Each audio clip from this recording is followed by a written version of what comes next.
Happy 4th of July, everyone.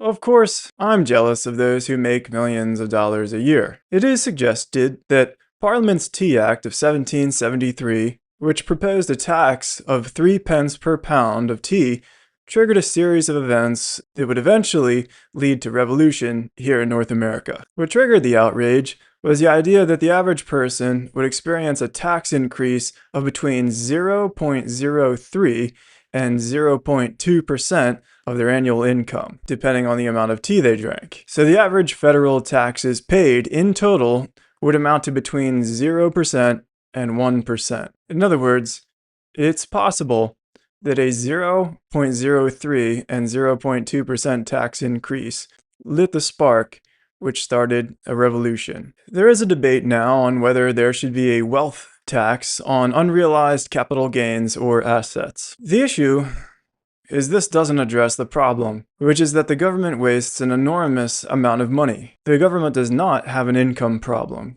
It has a spending problem. If we give them more, they will waste more. The government, logically, doesn't need more money until they balance the budget, which they aren't even debating.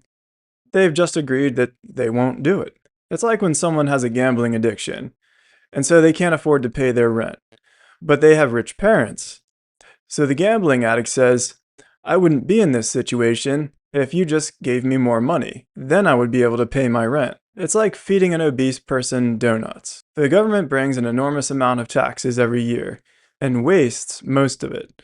A large portion is stolen, and a lot is wasted through fraud, fake nonprofits, and businesses who fund political campaigns. When I worked as a government contractor in a fort that will remain nameless, if there was money left over in their budget, they would spend it. One year they bought new computer monitors, but the old ones were only 2 years old and worked perfectly fine. Still, they threw the monitors in the dumpster. Nearly 100 monitors. Because they were computer related, they couldn't sell or give them away for OPSEC reasons. Or so they said. There's a way to dispose of these sorts of things. There was also a digital clock on the wall that they paid $20,000 for during one of those times when they needed to spend their budget for that quarter. The clock never worked. It always flashed 12. Still, when I went to my supply sergeant at the 436th and said I hadn't gotten new PT shorts for 8 years, he said he couldn't order more shorts for me because they didn't have the budget for new uniforms. I get this a lot from my friends who work for the government, and it's true that there are people who, in the government, sincerely think the issue is that their department doesn't have enough money to be effective, and all they need in order to solve their problems is more money. These people are simple, because that can seem true if you have a narrow focus. Currently, lower income earners in the US pay 0% in taxes. Middle-class workers pay around 28%, and high earners pay about 50.28%, depending on the state. This is one of the most progressive tax scales in the world. My taxes personally are around 30%.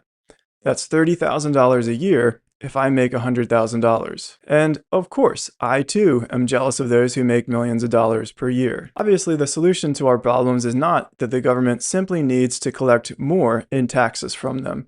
If the blob collects more money, it will waste more money. Republicans say you damn kids want things for free. It's not a question of what I want for free, rather, what I get for the money I paid. And Democrats say the solution is just to tax more, because we don't have enough money.